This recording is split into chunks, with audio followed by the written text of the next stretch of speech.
Survival berasal dari kata survive, yang artinya kemampuan untuk mempertahankan diri. Mempertahankan diri dari suatu keadaan yang kritis, yang sulit, maupun lainnya. Survival adalah cara alami dari makhluk hidup untuk mempertahankan dirinya dari segala kesulitan, dan sangatlah penting dimiliki oleh setiap penggiat alam. Faktor yang membuat kita kesulitan dalam melakukan survival antara lain kondisi medan, cuaca, binatang sekitar, dan 80% adalah dalam diri kita sendiri.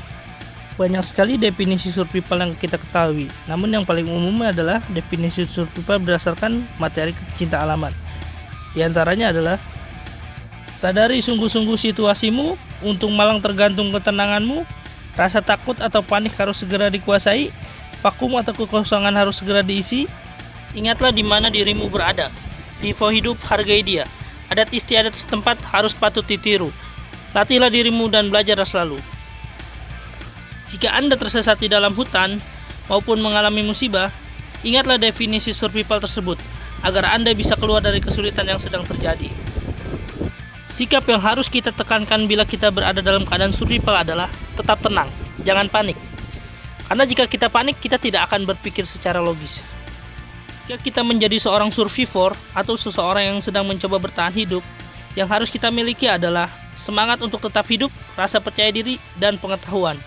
Pengetahuan yang harus kita miliki antara lain pengetahuan membuat shelter atau bivak, pengetahuan mencari makan, mencari air, mengatasi gangguan binatang, dan orientasi medan. Oleh karena itu, pengetahuan, pengalaman, dan kemauan kita untuk terus belajar sangatlah penting kita miliki sebelum kita melakukan berbagai aktivitas luar ruangan.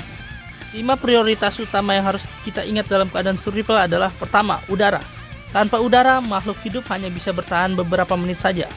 Yang kedua adalah perlindungan. Perlindungan bisa berupa shelter, bivak, ataupun api. Tubuh kita memiliki keterbatasan terhadap kondisi cuaca, medan, dan gangguan binatang. Ketiga adalah istirahat. Fisik kita memiliki keterbatasan. Oleh karena itu kita butuh istirahat agar kita tetap bisa terus berjalan, membuat planning, dan akhirnya bisa selamat. Yang keempat adalah air. 80% tubuh manusia berupa cairan. Oleh karena itu, manusia hanya dapat bertahan hidup beberapa hari saja tanpa minum. Yang kelima adalah makanan. Manusia dapat bertahan hidup puluhan hari tanpa makan. Oleh karena itu, makanan adalah prioritas terakhir dalam keadaan survival. Dewasa ini, pendakian gunung menjadi olahraga yang sangat digemari, namun akan membahayakan nyawa kita bila kita melakukannya tanpa persiapan dan pengetahuan dasar. Hampir 90% kecelakaan di gunung terjadi akibat faktor internal atau kesalahan dalam diri kita sendiri, seperti terkena hipotermia, tersesat, dan lain sebagainya. Hal-hal tersebut bisa kita cegah dan kita hindari.